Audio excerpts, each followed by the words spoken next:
The first sound I noticed was laughter. It wasn't loud. It wasn't cruel on the surface. It was the soft, confident kind that comes from people who believe the outcome is already decided. I sat alone at the narrow table on my side of the courtroom, hands folded in my lap, listening as my husband leaned toward the woman beside him and whispered, "She has no chance." His mistress smiled. Not broadly, not nervously, just enough to show she agreed. They didn't look at me when he said it. They didn't need to.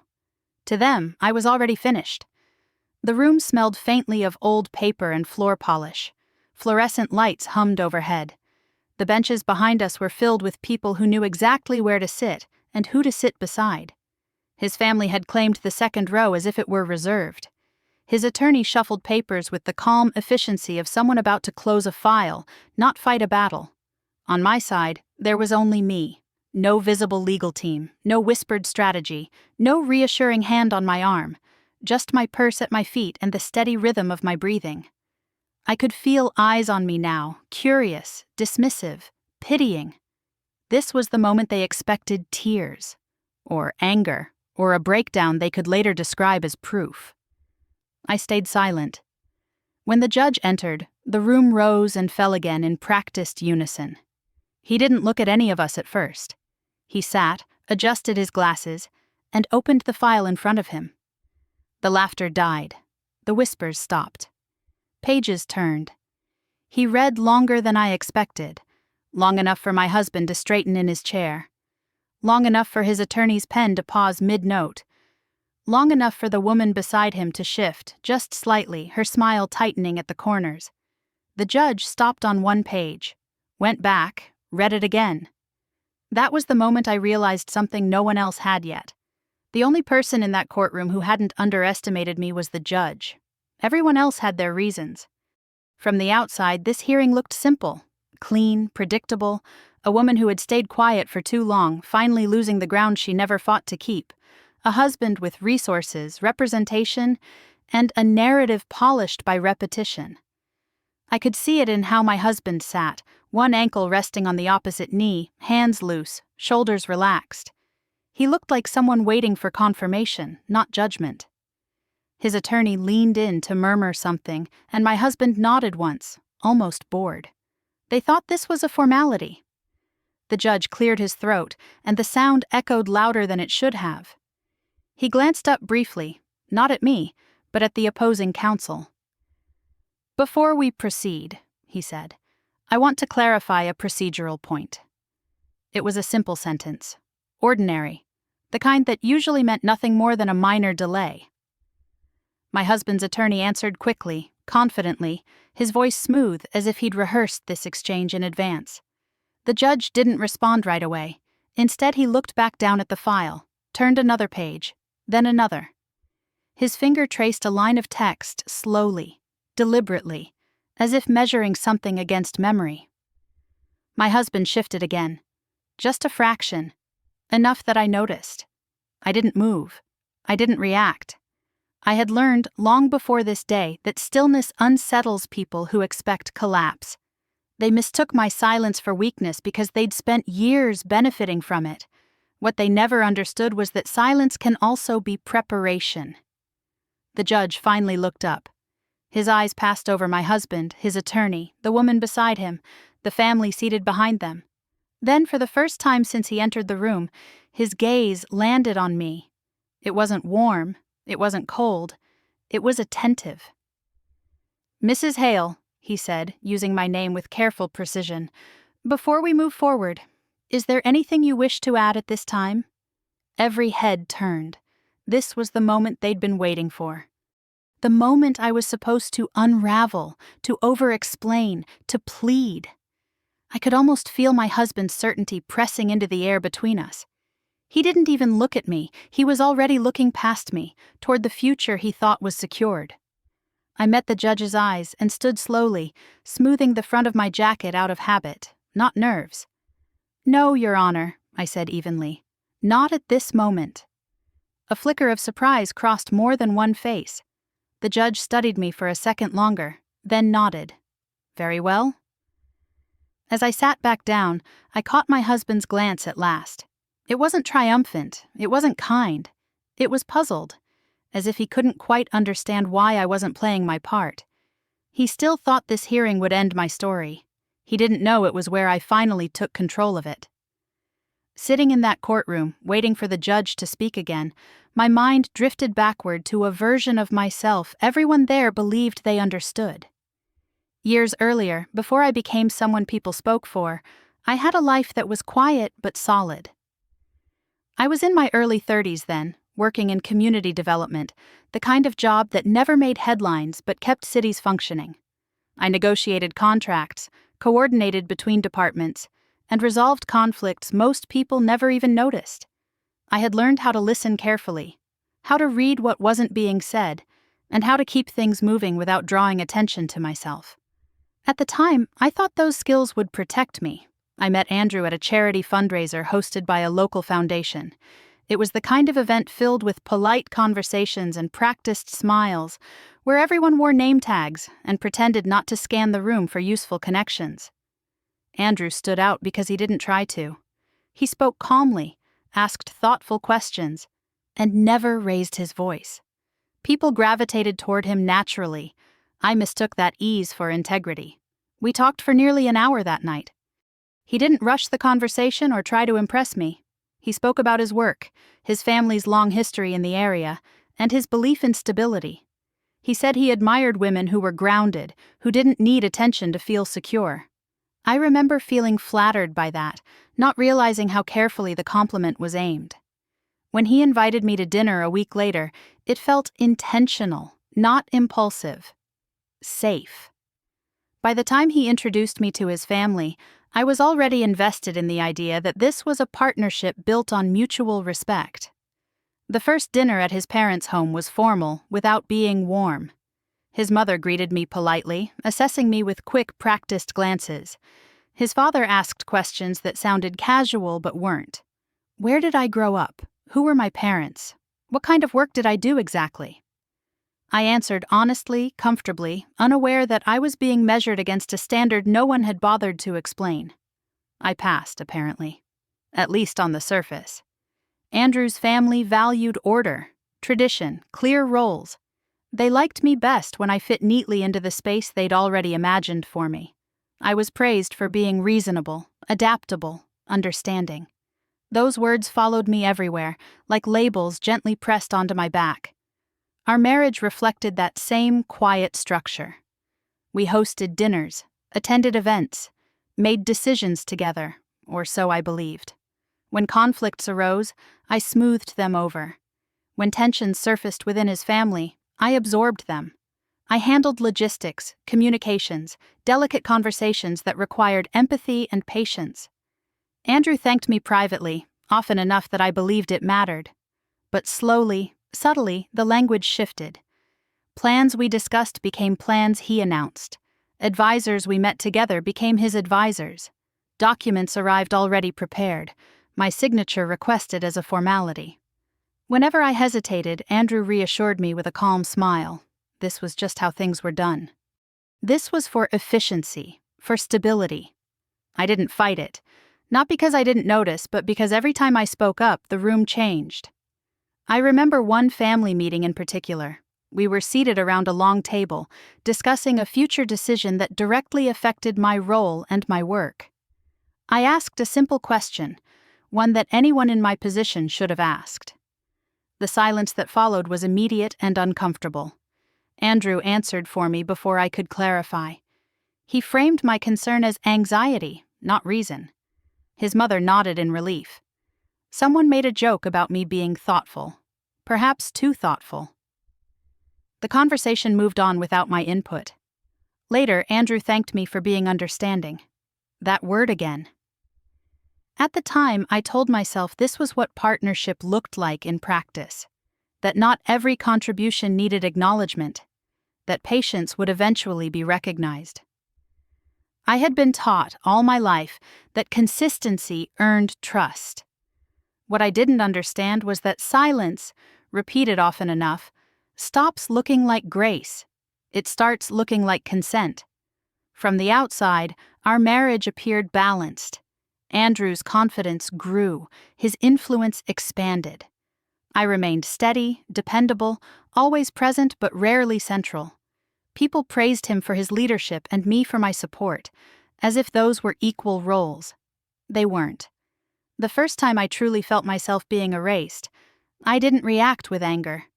I felt something colder, a quiet awareness that my presence had become optional, that decisions affecting my future were no longer made with me, but around me.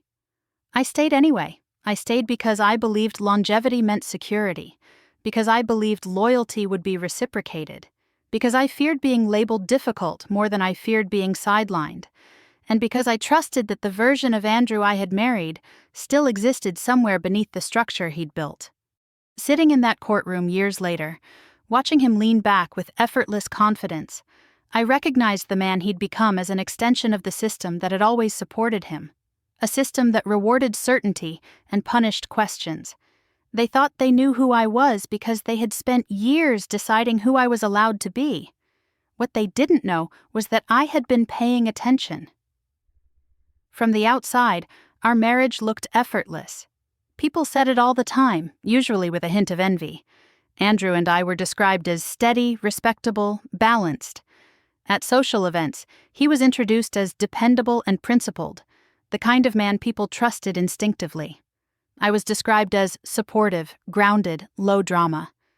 Those words followed me like praise, but over time I realized they functioned more like boundaries than compliments. At dinners and fundraisers, Andrew spoke easily.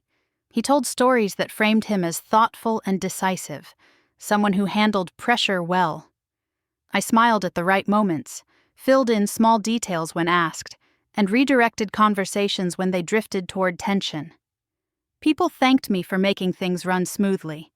No one ever asked what it cost. Behind closed doors, I did the work that never appeared in records. I coordinated schedules that conflicted. I managed crises before they became public. When family disagreements threatened to turn ugly, I stepped in quietly, listening to grievances, translating emotions into acceptable language, smoothing rough edges so Andrew could appear calm and composed. I absorbed frustration so he could project confidence. It was invisible labor, and I was very good at it. At first, Andrew noticed, he would thank me in private, sometimes with genuine appreciation. But gratitude does not equal recognition, and recognition does not equal power. As time passed, my contributions became expected rather than acknowledged.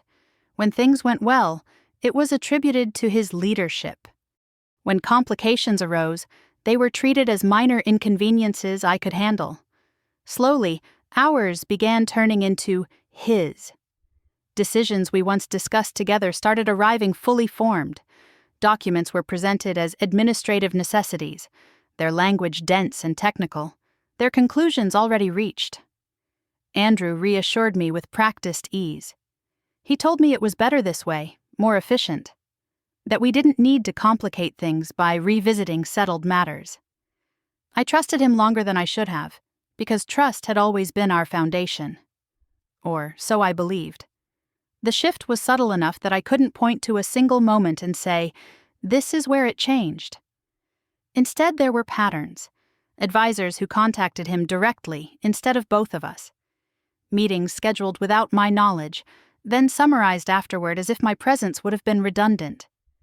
Conversations where my role was described in past tense, even while I was still performing it. Andrew's family reinforced this dynamic without ever acknowledging it openly. They deferred to him instinctively. When he spoke, they listened.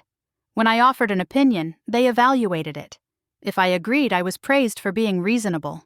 If I questioned something, the room cooled. I began to notice how often decisions were announced rather than discussed.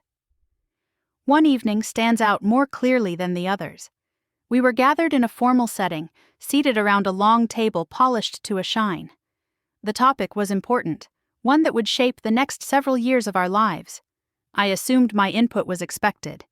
Instead, Andrew outlined the plan confidently, referring to it as something we had already agreed upon. We hadn't. I asked a single question, careful to keep my tone neutral. It was practical, not emotional, the kind of question anyone with responsibility would ask. The silence that followed was immediate and revealing.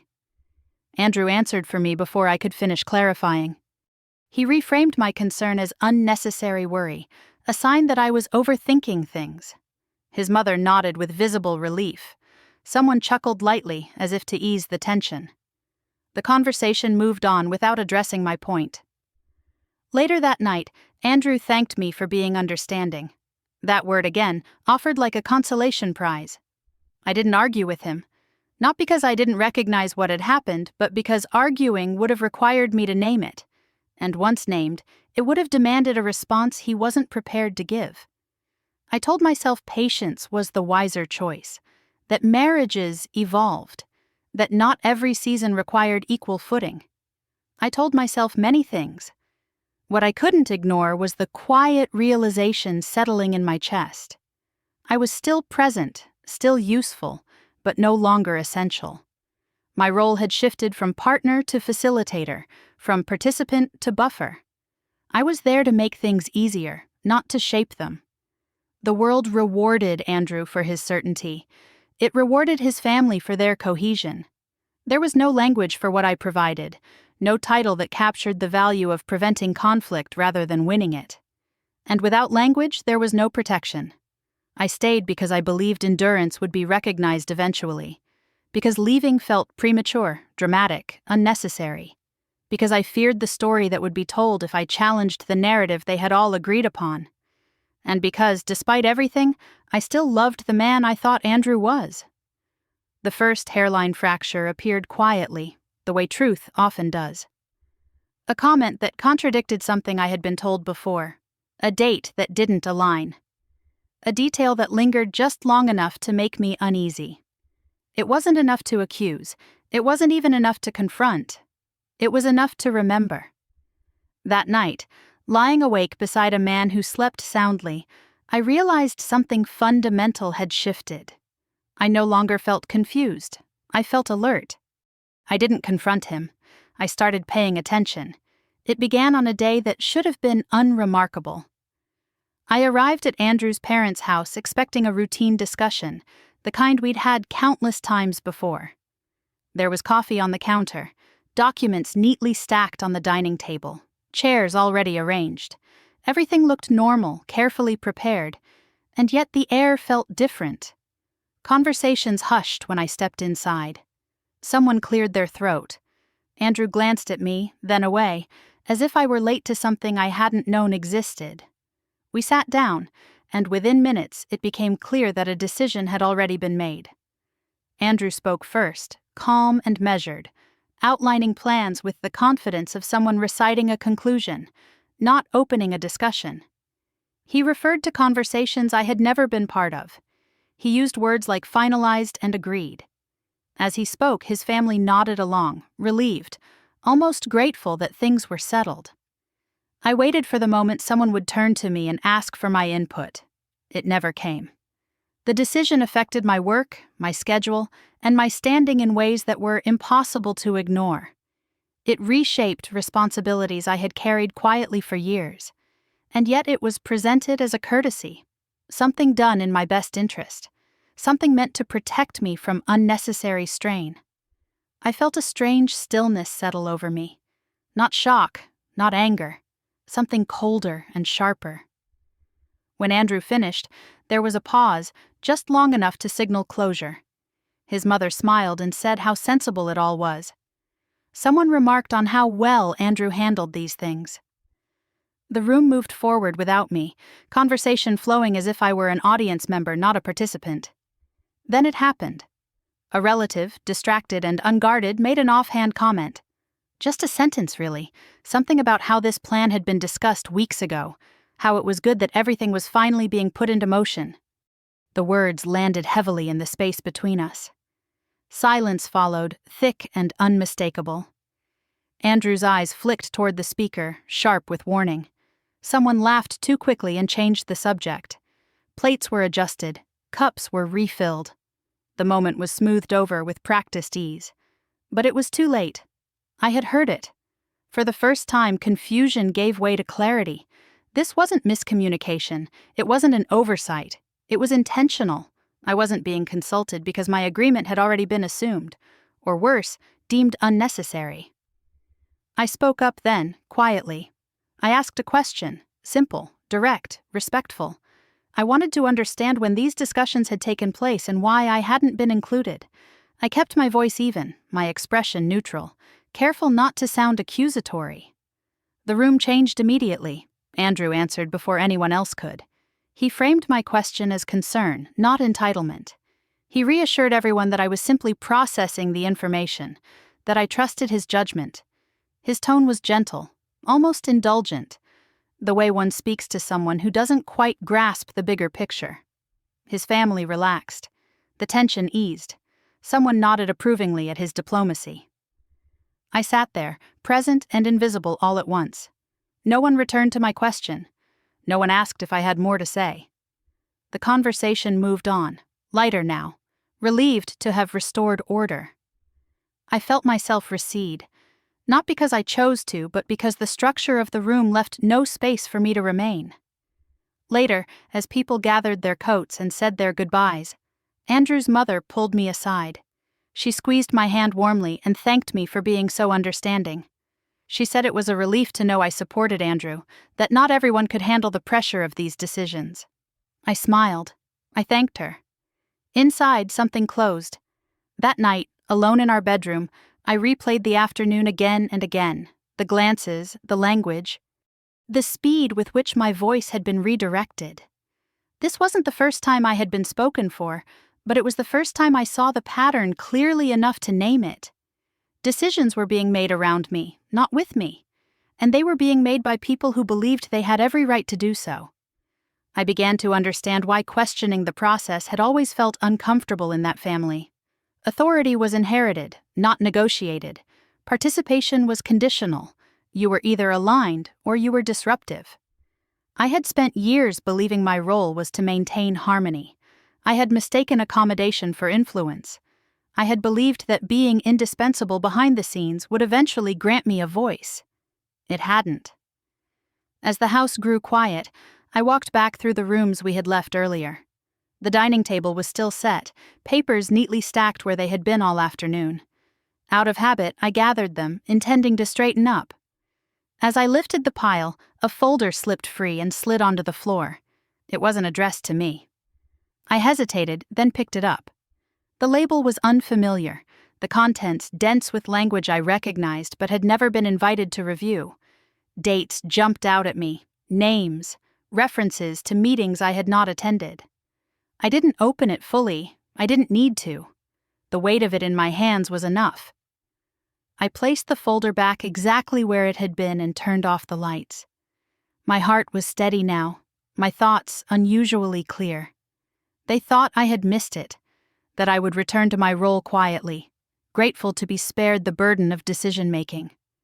They didn't realize they had trained me, over years of silence, to notice what wasn't said, and once you see that, you can't unsee it. I discovered the affair on a Tuesday afternoon, the kind of ordinary day that doesn't announce disaster.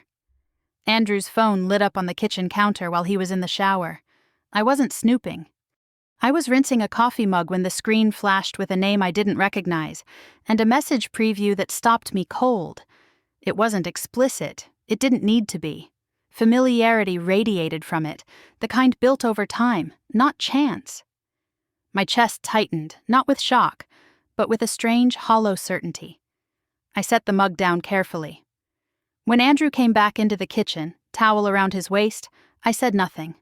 I watched him glance at his phone, register something, and slip it into his pocket with practiced ease. No flinch, no apology forming, just efficiency. That was the first thing that unsettled me. I waited. I needed confirmation, not assumptions. Over the next week, patterns sharpened. Late meetings that didn't align. Errands that took too long. A charge on a credit card from a place we'd never gone together. When I finally saw them in person, it wasn't dramatic. It was mundane. They sat across from each other at a cafe near his office, close enough to share a private rhythm. She was poised, well-dressed, comfortable. She leaned in when she spoke, touched his arm without hesitation. Andrew listened with the same attentive expression he used to reserve for me. There was no secrecy in their posture. Only entitlement. I didn't confront him. I didn't cry in the car or storm inside. I drove home, parked, and sat there until my breathing evened out. What surprised me most wasn't the pain. It was the absence of panic. Some part of me had already been preparing for this, long before I could have named it. The first time I really looked at her, I noticed how certain she seemed. She moved like someone who believed the ground beneath her was solid, like someone who had been promised something.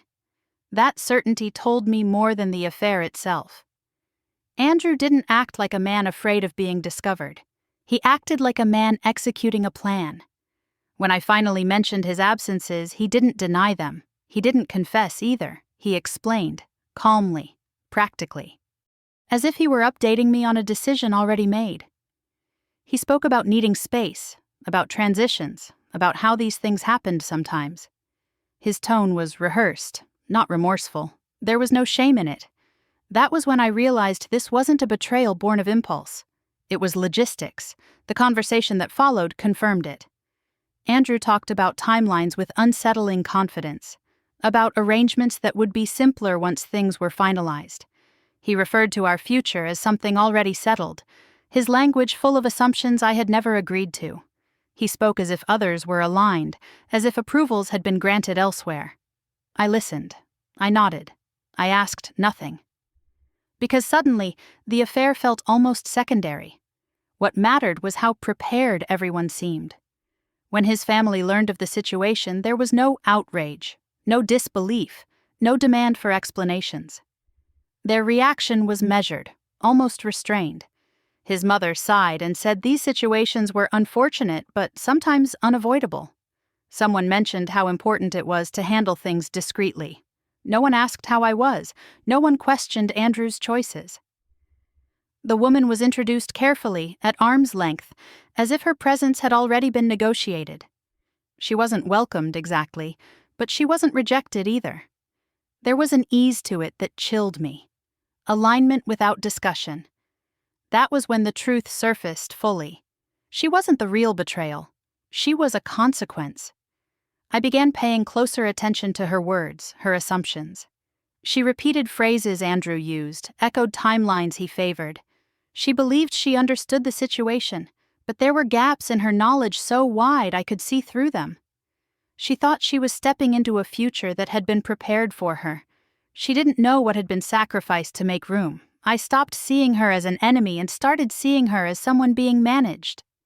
The real betrayal wasn't the affair. It was the coordinated way my removal was being handled, quietly, efficiently, with everyone's apparent consent. That night, I lay awake listening to Andrew's steady breathing, feeling something inside me settle into place. I understood then why confrontation would only serve him. He would deny, reframe, accelerate. The structure supporting him was already in motion. Emotion would be evidence against me. So I made a decision without telling anyone.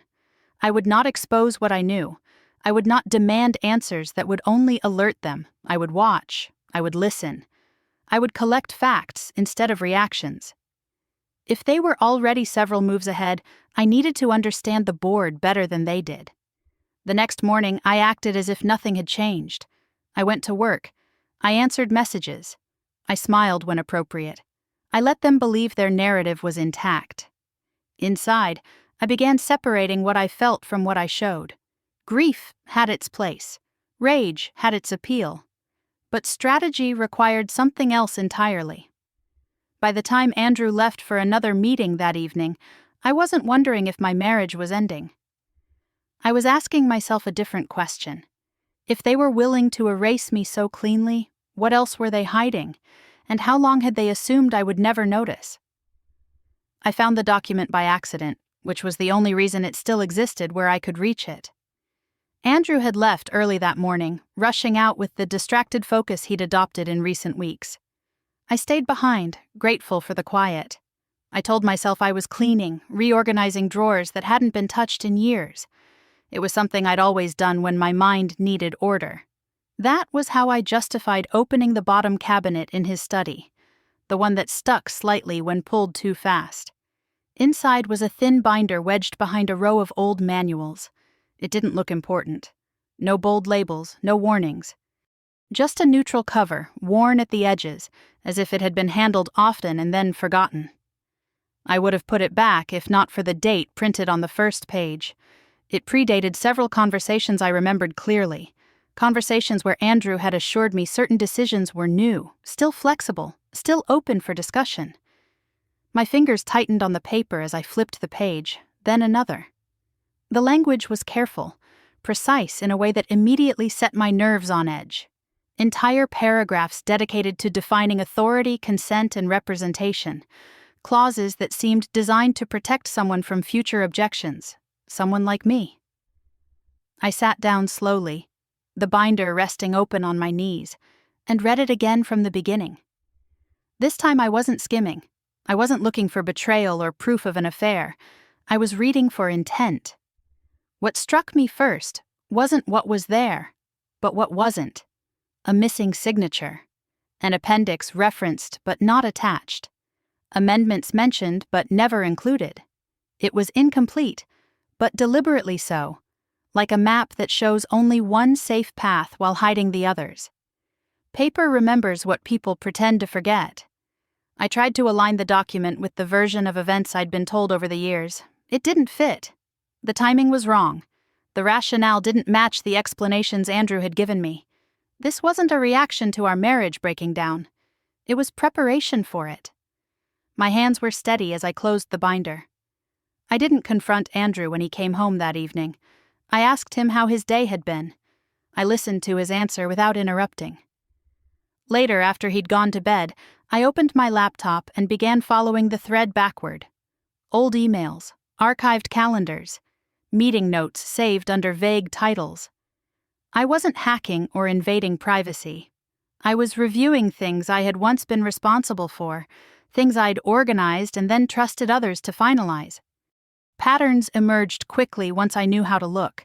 Decisions that appeared spontaneous had been discussed months earlier. Conversations I remembered as preliminary were cited later as resolved.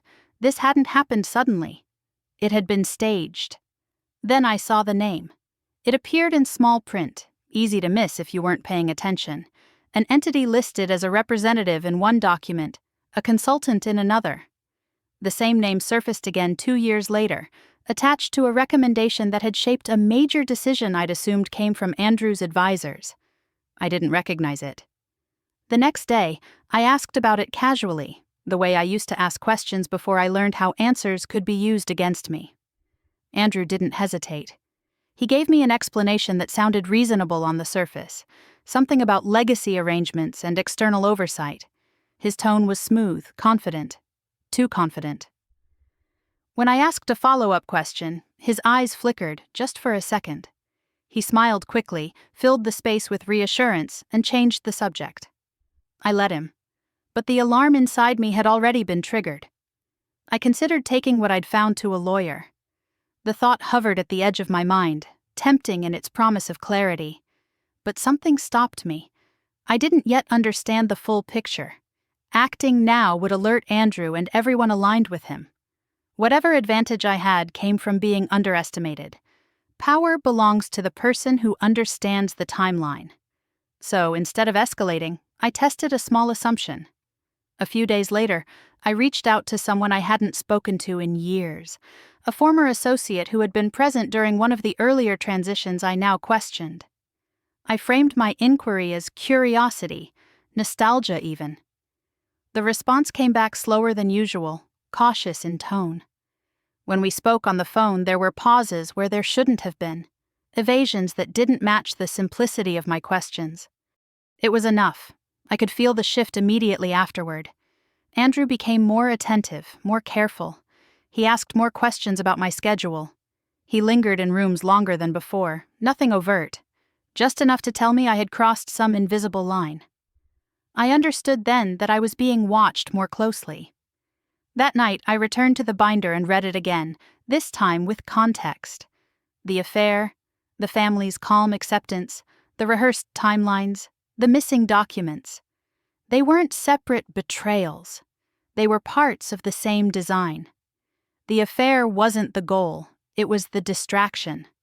What they were preparing for was my removal, not just from the marriage, but from decisions, from history, from any claim to what I had helped build.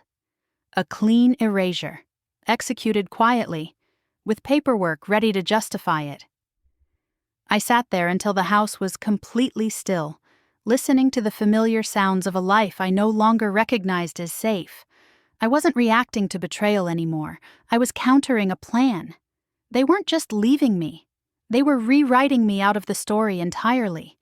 And for the first time since this began, I knew exactly what I was up against. That night, everything finally clicked into place. Andrew was asleep beside me, his breathing slow and even, the picture of someone untroubled by doubt.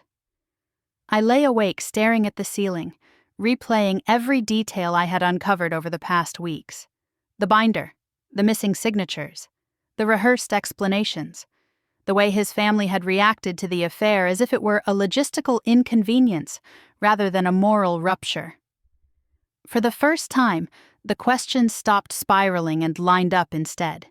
I wasn't dealing with betrayal anymore. I was dealing with strategy. Anger flared briefly, hot and tempting, but it burned out just as quickly. Rage would have pushed me to confront him, to demand explanations, to expose what I knew and watch him scramble. I imagined that version of the night clearly. Andrew denying calmly, his tone patient, almost kind, his family closing ranks, calling my reaction emotional, disproportionate. Lawyers appearing by morning, timelines accelerating, doors closing. Confrontation would have cost me everything. I turned onto my side and watched his face in the dark, searching for the man I thought I'd married. What I saw instead was someone who believed the outcome was already decided, who had moved on emotionally long before I had been informed. Whatever affection had once existed between us had been replaced by efficiency. He wasn't cruel for cruelty's sake. He was practical. That was when I made the decision that changed the course of everything. I would not confront him, not yet. I would not reveal what I knew, not to him, not to his family, not to anyone who might warn them. I would become what they already believed I was: quiet, compliant, predictable. But this time, it would be intentional. I set rules for myself that night, silently, like vows. I would never react publicly. Not to provocation, not to insult, not to betrayal. I would never reveal the full extent of my knowledge. I would document everything and accuse nothing. I would trust paper over promises, timelines over reassurances, and I would never, ever let them see fear. Most of all, I would not allow myself to be erased quietly. The next morning, I acted as I always had. I made coffee, I answered emails, I spoke to Andrew pleasantly, even warmly. When he mentioned his schedule, I listened without interruption. When he asked about mine, I kept my answers vague. There was no reason to alert him yet. My first move was unremarkable on the surface. I requested copies of documents under the pretense of organization. I accessed archives I had once managed routinely, framing it as cleanup. I asked casual questions that sounded like nostalgia rather than investigation. Everything I did was defensible, ordinary, invisible. They didn't notice. With each small action, something shifted inside me. The helplessness that had shadowed me for months receded. In its place grew a steady sense of control, not power in the way Andrew understood it, loud and visible, but something quieter and more durable: awareness. As I paid closer attention, I began to reassess the people around me: friends, colleagues, family members who had always seemed neutral. Patterns emerged that I hadn't seen before. Certain conversations repeated themselves too neatly. Information I had shared in confidence resurfaced elsewhere, altered slightly, stripped of context. Someone I trusted was feeding him pieces of my life. I felt the sting of that realization more sharply than the affair. Betrayal from an expected source hurts less than betrayal from a familiar one. I stopped sharing details. I narrowed my circle. I chose my words carefully, assuming everything I said might travel farther than intended. Isolation can feel dangerous, but it can also be clarifying.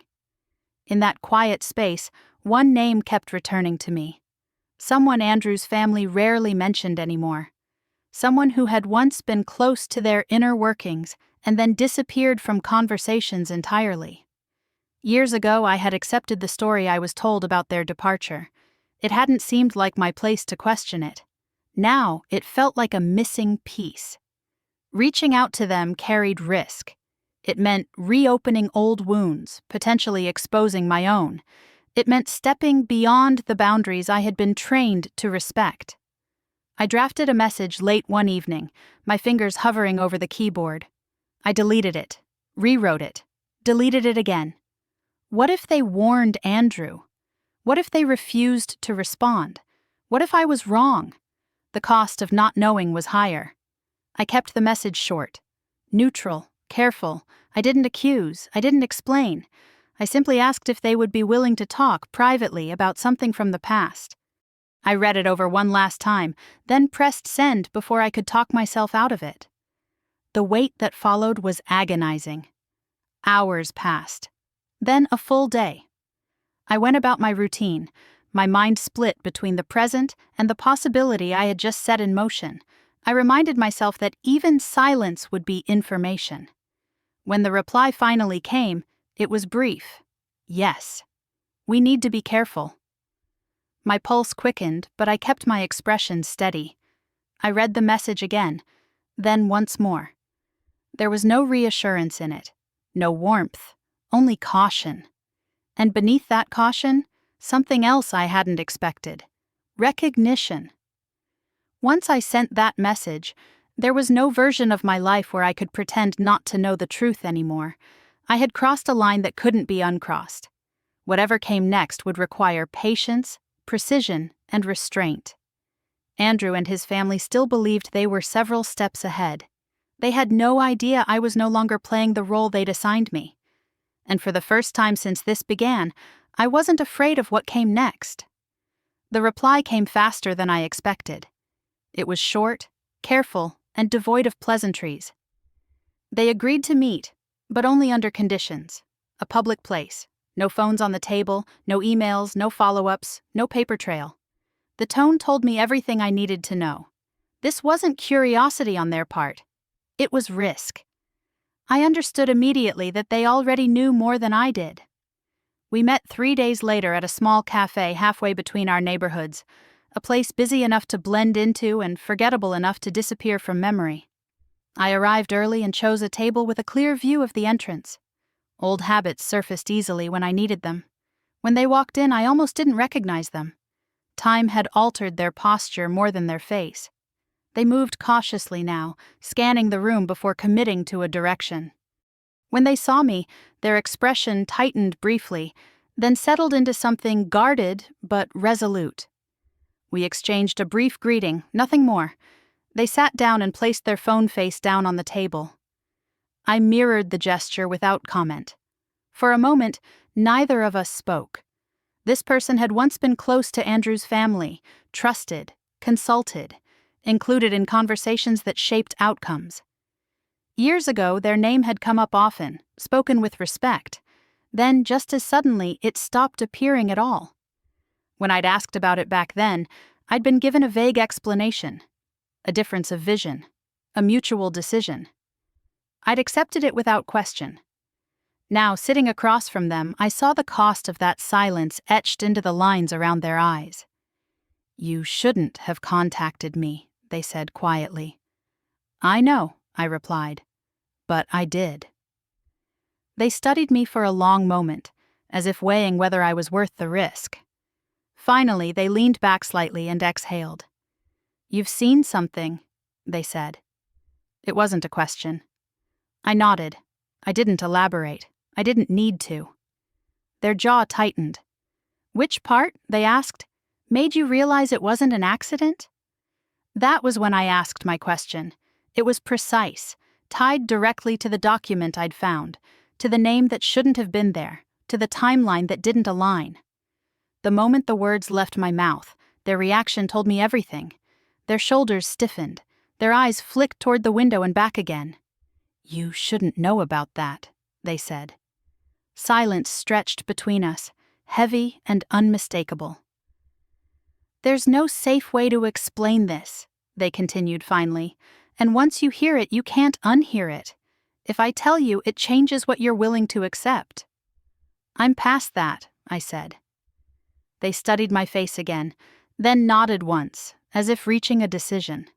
What they told me rewrote everything. The maneuver wasn't new. It predated my marriage by years. A restructuring designed to consolidate authority while preserving the appearance of shared governance. Documents drafted to protect legacy interests, not individuals. When someone raised objections back then, they were quietly removed, their contributions minimized, their credibility questioned. That someone had been sitting across from me. They didn't need me once it was done, they said. They needed compliance. When I wouldn't give it, they replaced me with silence. My stomach tightened as the implications settled in. This wasn't about Andrew falling in love with someone else. This wasn't even about my marriage failing. It was about continuity, control. Ensuring that no one who asked inconvenient questions remained close enough to matter. "I was positioned," I said slowly, "to be next." They didn't hesitate. "Yes." The word landed with quiet finality. They explained how the process worked, how language was used to blur responsibility, how timelines were manipulated to make objections seem emotional or reactionary, how people were framed as unstable when they resisted, and reasonable when they complied. The system was elegant in its cruelty. "And the woman," I said, thinking of the mistress, of her confidence, her certainty. "Does she know any of this?" A faint, humorless smile crossed their face. "No, she knows what she's been told. Enough to feel secure, not enough to be dangerous." I felt no satisfaction in that revelation, only distance. When I asked why they were telling me now, their answer was simple. "Because you're asking the right questions. And because if this happens again, it won't stop with you." They agreed to help me, but with conditions. Everything had to be provable, timed carefully, no public accusations, no emotional reactions. They would not protect me from consequences if I acted impulsively. I accepted without hesitation. When we stood to leave, they didn't hand me documents or notes. They gave me names, dates, pressure points, a clearer understanding of the system I was up against. More importantly, they gave me confirmation that I wasn't imagining any of it. Outside, the air felt colder than it had before. As I walked back to my car, my phone buzzed with a message from Andrew, asking where I'd been. I replied with something vague and ordinary. The lie came easily now, not because I wanted to deceive him, but because truth had become a resource to manage. They thought I was alone. I wasn't. I just hadn't announced it yet. The formal notice arrived on a Friday afternoon, tucked between routine emails as if it were just another administrative update. A preliminary hearing had been scheduled. Sooner than made sense. The language was polite but final, full of words like procedural efficiency and timely resolution. Andrew forwarded it to me with a brief message saying it was nothing to worry about, just a step toward closure. The confidence in his tone felt rehearsed, as if he'd been expecting it. They were rushing. That alone told me everything I needed to know. In the days leading up to the hearing, Andrew and his attorney moved with practiced coordination. Conversations repeated themselves with minor variations, the same phrases surfacing again and again. This was the narrative they had agreed upon. It painted me as disengaged, emotional, peripheral. Someone to be managed, not consulted. His family echoed it flawlessly. When they spoke to me, their voices were gentle, conciliatory.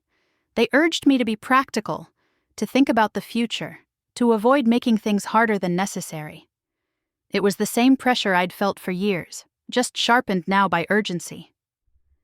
The woman stayed close to Andrew, her demeanor calm but watchful. She behaved like someone already protected, already accounted for. She smiled when lawyers spoke, nodded at reassurances she didn't fully understand. She believed this hearing was a formality, a clearing of the path. I understood then that confidence, once shared too freely, becomes a liability. At every opportunity, I said less than expected. When asked if I had concerns, I said I was still reviewing the materials. When offered explanations, I listened without interrupting. My silence was interpreted exactly as they hoped, as uncertainty, as acquiescence. Their confidence grew visibly. The morning of the preliminary hearing, the courtroom felt smaller than I remembered, less charged than the one I would eventually return to, but tense in its own way. This was the kind of proceeding where outcomes were shaped quietly, long before anyone raised their voice. Andrew sat beside his attorney, posture relaxed. He glanced at me only once, his expression unreadable but assured. He believed this was under control. The judge entered, and the process began. Procedural language filled the room: dates, filings, summaries. Andrew's attorney spoke smoothly, outlining their position with the ease of someone accustomed to agreement. He emphasized reasonableness, cooperation, precedent. He spoke as if the story had already been told and accepted. I watched the judge closely. The first question wasn't directed at me. It was narrow, technical, the kind lawyers answer without hesitation. Andrew's attorney responded immediately, confident in his preparation. The judge paused. He asked for clarification. The tone didn't change, but the rhythm did. The attorney adjusted, elaborated, offered context. The judge nodded once, then asked another question. Slightly more precise, slightly more pointed. A faint ripple moved through the room. Andrew leaned toward his attorney, whispering something I couldn't hear. The attorney nodded, then spoke again, carefully this time. The judge glanced down at his notes, then at the file in front of him. He referenced a document by date. I felt my pulse quicken, but my face remained still. I recognized the date instantly. It didn't align with the version of events that had been presented. It never had. Andrew didn't seem to notice, not at first. The judge asked how that document fit into the timeline outlined by counsel. Andrew's attorney answered, his voice steady, but there was a fraction of hesitation where none had existed before. The judge listened without interrupting. Then he asked another question. This one changed everything. It was quiet, almost casual. But it struck at the origin of authority, at who had the right to speak and decide at a particular moment in time. Andrew answered before his attorney could stop him. He was wrong. The correction came too late. His attorney tried to reframe, to smooth over the inconsistency, but the damage had already been done. The judge made a note. His pen moved slowly, deliberately. I watched Andrew's posture shift, just slightly. His shoulders tensed, his confidence faltered, not enough for anyone else to remark on it, but enough for me to see. He glanced at his attorney again, this time with a question in his eyes. The woman beside him frowned, confusion replacing certainty. The judge didn't rule that day. Instead, he ordered additional documentation, further review. He set a date for a full hearing. His language was neutral, his tone measured, but the message was unmistakable. This wasn't over. Outside the courtroom, the air felt different. Andrew caught up to me in the hallway, his expression carefully composed. He said something about delays, about how these things happened. There was reassurance in his voice, but beneath it, something sharper. A warning, perhaps, or a request. I nodded politely. I said nothing. Behind him, his family gathered in a tight circle, voices low, expressions strained. The woman stood slightly apart now, her eyes darting between them, uncertainty settling in where confidence had been. As I walked away, I felt something steady inside me. Not triumph. Not relief. Just confirmation. They still thought this was under control. They didn't realize the ground had already shifted beneath their feet. The morning of the full hearing arrived with a strange stillness, the kind that settles in when something irreversible is about to happen. The courtroom felt heavier than before, as if the air itself remembered what was at stake. Andrew walked in ahead of me, his posture composed, his confidence carefully restored. His attorney spoke quietly to him, pointing at notes, nodding with assurance. The woman beside him looked polished and calm again, dressed for a victory she believed was overdue. Behind them, his family filled the benches with familiar certainty. They thought the delay had been a detour. I took my seat alone, just as I had before, hands folded, eyes forward. I didn't look at Andrew. I didn't need to. Everything that mattered was already in motion. When the judge entered, the room rose and fell in unison. He didn't waste time on pleasantries.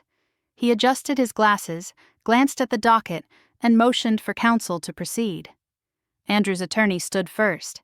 He spoke smoothly, confidently, outlining their case as if nothing had changed since the preliminary hearing.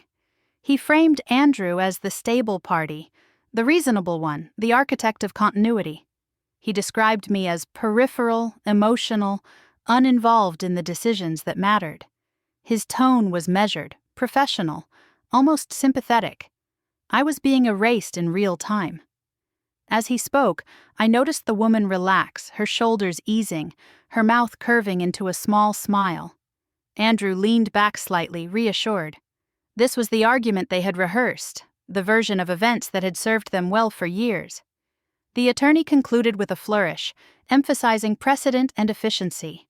He sat down with the confidence of someone expecting agreement. The judge didn't respond immediately. He flipped through the file slowly, deliberately, as if weighing something invisible. The room waited. Andrew glanced at his attorney, then back to the bench. "Counsel," the judge said at last, his voice calm, "before we proceed further, I have a question." It wasn't accusatory, it wasn't dramatic, it was precise. He referenced a statute, one that governed authority and consent during a specific period. He asked how the actions outlined in the filings allowed for unilateral decision-making at that time. Andrew's attorney stood again, confident. He began to answer, citing language from the documents, explaining intent, framing context. The judge listened without interrupting. Then he raised a hand. "And how does that align," he asked, "with the documentation dated earlier that same year?" The room shifted. Andrew's attorney hesitated, just for a fraction of a second. He adjusted his answer, adding clarification, pointing to an interpretation that sounded plausible if you didn't know the full timeline. The judge nodded once, then turned his gaze to Andrew. "Mr. Hale," he said, "can you clarify when you were granted the authority you're asserting here?" Andrew answered quickly, confidently, the way he always did when certainty had protected him in the past. He cited a date, a meeting, a consensus. It was the wrong answer. The judge didn't react immediately.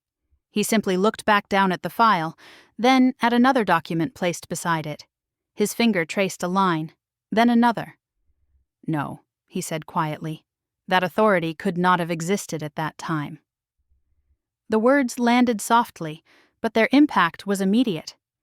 Andrew's attorney stepped in, attempting to reframe, to suggest a technicality, a reasonable misunderstanding. The judge listened, then shook his head slightly. "The record doesn't support that," he said, "and intent cannot override statute." Silence filled the room. I didn't speak. I didn't need to. Everything they had relied on was unraveling under its own weight. The judge continued, now addressing the court rather than counsel.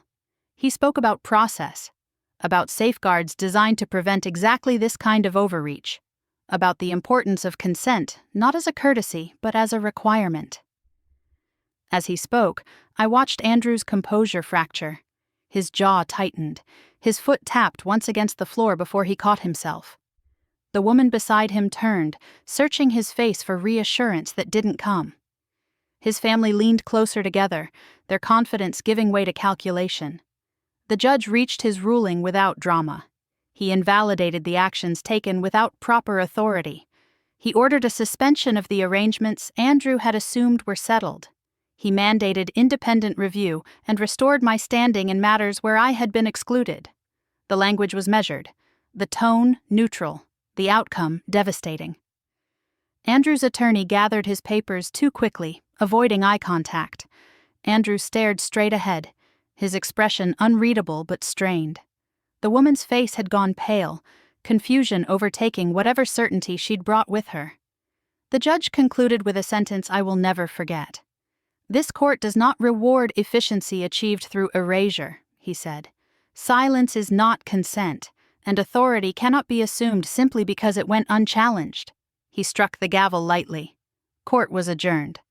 As people began to move, to whisper, to process what had just happened, I remained seated for a moment longer. My hands were steady, my breathing even. I felt no urge to look back, to seek their reactions, to savor anything. They had come expecting my silence to mean surrender. They were leaving knowing it had meant preparation. When I finally stood and walked out of the courtroom, the air felt lighter than it had in years. Not because I had won something tangible, but because something intangible had been restored. I had not raised my voice. I had not begged. I had not broken. And in the end, that was what changed everything. The silence after the gavel was louder than anything that had come before it. People stood slowly, chairs scraping against the floor, whispers breaking out in careful fragments. No one spoke to me at first. Not the court staff, not the attorneys, not even Andrew. He remained seated for a moment, staring straight ahead as if the room might rearrange itself if he waited long enough. It didn't. When he finally stood, his posture was different. The easy confidence that had carried him into the courtroom was gone, replaced by something brittle. His attorney leaned in, speaking quickly, his voice low and urgent. Andrew nodded once, too sharply, then gathered his things with hands that weren't quite steady. I walked past them without slowing. In the hallway outside the courtroom, the air felt thinner, charged. Andrew's family clustered together instinctively, their unity fracturing at the edges. Conversations splintered into private murmurs. Someone stepped away to make a phone call. Someone else stared at the floor, lips pressed tight. The woman stood a few steps apart now, her face drained of color. She looked from Andrew to his attorney, then to his family, searching for reassurance that no one was offering. For the first time since I'd known of her existence, she looked unsure of her place. I felt no satisfaction in that. What I felt instead was distance. Andrew didn't try to stop me. He didn't call my name or reach for my arm.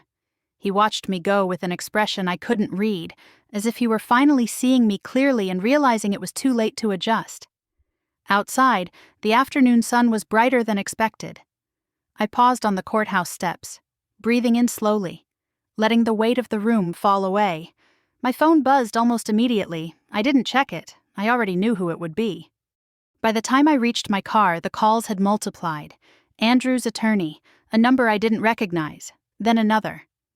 The words liability and exposure appeared briefly on my screen before I turned the phone face down.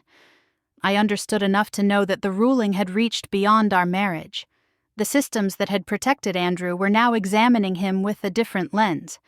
Accountability has a way of traveling quickly once it's invited in. Later that evening, after the house had settled into an unfamiliar quiet, I finally checked my messages. There were voicemails I didn't listen to, texts framed as concern and reconciliation. One from Andrew's mother spoke of family, of misunderstanding, of the importance of moving forward gracefully. There was no apology, only repositioning. I didn't respond. Instead, I sat at the kitchen table with a cup of tea growing cold in my hands, absorbing the reality of what had happened. Victory didn't feel triumphant. It felt heavy, measured, real. I thought of the years I had spent smoothing edges, carrying weight no one acknowledged, trusting that endurance would eventually be rewarded. It had been, just not in the way I'd imagined. Later, someone knocked at the door. It wasn't Andrew. It was someone I hadn't expected to see again so soon, someone connected to the quiet alliance I had formed in the shadows. The conversation was brief and subdued. There were no congratulations, no shared smiles, only confirmation that the ruling had changed things more deeply than anyone outside that courtroom realized. "This isn't over," they said gently. "I know," I replied, but I also knew something else. Whatever came next, I would no longer be navigating it unseen. That night, Andrew finally spoke to me. Not with anger, not with threats, with a careful, almost formal tone, as if we were negotiating a business arrangement that had gone off course. He acknowledged the ruling without admitting fault. He spoke about recalibration, about finding a path forward that minimized damage. He didn't apologize. I listened without interrupting. When he finished, I said only that future communication should go through proper channels. My voice didn't shake. My words didn't invite debate. Power, I had learned, doesn't always announce itself. Sometimes it simply sets boundaries and waits. When he left the room, I felt no urge to follow, no need to explain myself further. The silence between us felt final in a way words never could. In the days that followed, the ripple effects continued. Meetings meant to exclude me were postponed. Decisions once presented as final were reopened. People who had spoken over me began to speak more carefully, their certainty replaced by caution. I didn't gloat. I didn't correct them. I let the new reality speak for itself. Winning didn't change who they were. It didn't transform Andrew into someone capable of accountability or his family into people who valued inclusion. What it did was strip away their ability to define me. For the first time in years, I wasn't being spoken for. I was being heard. As I lay in bed that night, the house quiet around me, I felt something unfamiliar settle in my chest. Not relief exactly, not joy, something steadier. I understood then that the ruling hadn't given me power. It had returned it. And with it came a responsibility I hadn't anticipated. To decide for myself what came next. The morning after everything changed, I woke to silence that felt unfamiliar. Light filtered through the curtains in a way I hadn't noticed in years. The house was still, not tense, not braced for impact, just quiet. I stood in the kitchen holding a mug of coffee that had already gone cold, realizing my body had been preparing for conflict for so long that peace felt almost disorienting. Nothing dramatic had happened overnight, no apologies arrived. No sudden clarity from the people who had spent years speaking for me. And yet, something fundamental had shifted. I could feel it in the way my shoulders rested lower, in the way my breath came easier without effort. I let myself acknowledge what I had lost. Not just a marriage, but the illusion of partnership I had clung to long after it stopped being real. Not just years of work, but the belief that patience alone could secure respect. There was grief in that recognition, and I didn't rush past it. Strength doesn't erase pain. It learns how to carry it without letting it decide everything. The court gave me something tangible: standing, voice, the end of erasure. But it didn't give me back my sense of self.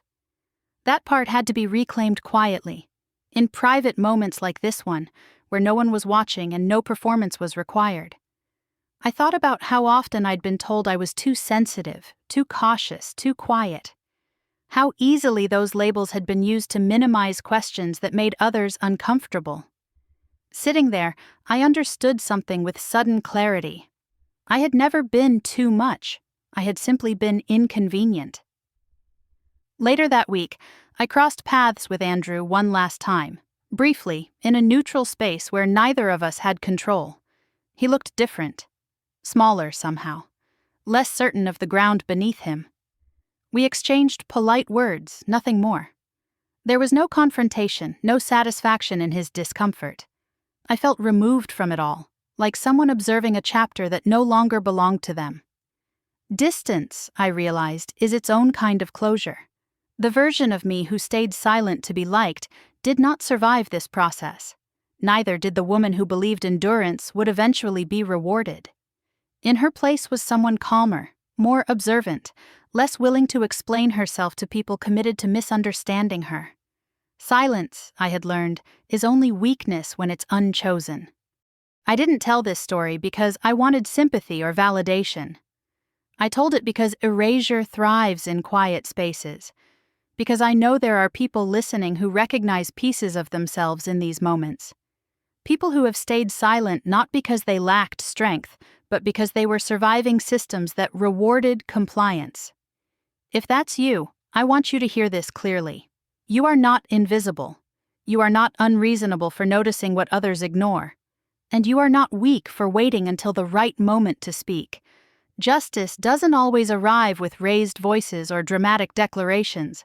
Sometimes it comes through patience, preparation, and the refusal to disappear quietly. If you've ever been underestimated, dismissed, or spoken for, I'd love to hear your story. Share it in the comments if you feel comfortable. There is something powerful about realizing you're not alone in these experiences. And if stories like this resonate with you, consider staying here. Subscribe to the channel not just for more courtroom victories or moments of revenge, but for stories about reclaiming dignity, setting boundaries, and finding your footing again after everything you trusted shifted beneath you. Some stories don't end when the gavel falls. Some begin when someone finally realizes their worth. And sometimes, hearing one story gives someone else the courage to tell their own.